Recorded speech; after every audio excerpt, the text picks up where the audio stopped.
Bonjour, c'est Caroline et aujourd'hui, dans cette Minute Matière, j'avais envie de la dédier au cuir marin.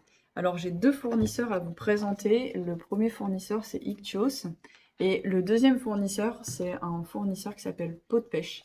Alors en fait, l'idée d'Ichthyos déjà, c'est qu'ils se sont dit qu'il y avait beaucoup de déchets par rapport à l'industrie alimentaire autour des poissons. Du coup, ils sont basés à Lyon et ils font des partenariats avec des poissonniers pour justement bien récolter les peaux en fait directement. Donc ils travaillent avec les poissonniers. Donc le poissonnier il vend du poisson et en fait la peau il garde pour Ichthyos.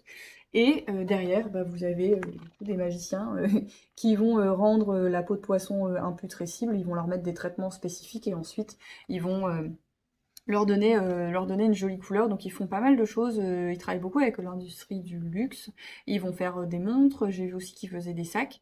Voilà, ils sont ouverts à toute proposition au niveau des prototypes. Ils sont quand même en grand développement. Enfin, moi j'ai eu la chance d'aller les voir à Lyon il y a quelques années. Ils sont aussi assez présents et assez actifs sur les différents salons. Donc n'hésitez pas si vous avez des questions à prendre rendez-vous avec eux. En plus, ils sont très sympas.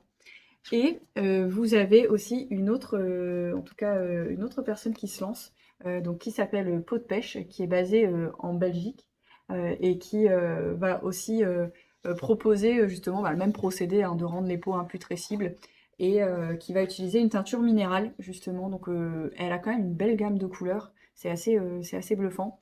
Alors vous l'aurez compris, en fait le problème de ces peaux, vous voyez la forme, hein, c'est qu'en fait, vous êtes quand même assez limité. Donc, soit vous pouvez faire un sac, mais en faisant un système de découpe. D'ailleurs, c'est ce qu'avait fait Ichthyos, c'est plutôt très malin. Ou justement, vous faites des éditions limitées, parce que forcément, il faut quand même acheter pas mal de pots pour pouvoir faire un sac. Donc voilà, je pense que ça a un super intérêt parce que c'est issu en fait à la base d'un déchet, donc on redonne vie à un produit et c'est ça que je trouve très intéressant. Et vous avez derrière en tout cas des entrepreneurs et des chefs d'entreprise très impliqués et engagés dans la démarche.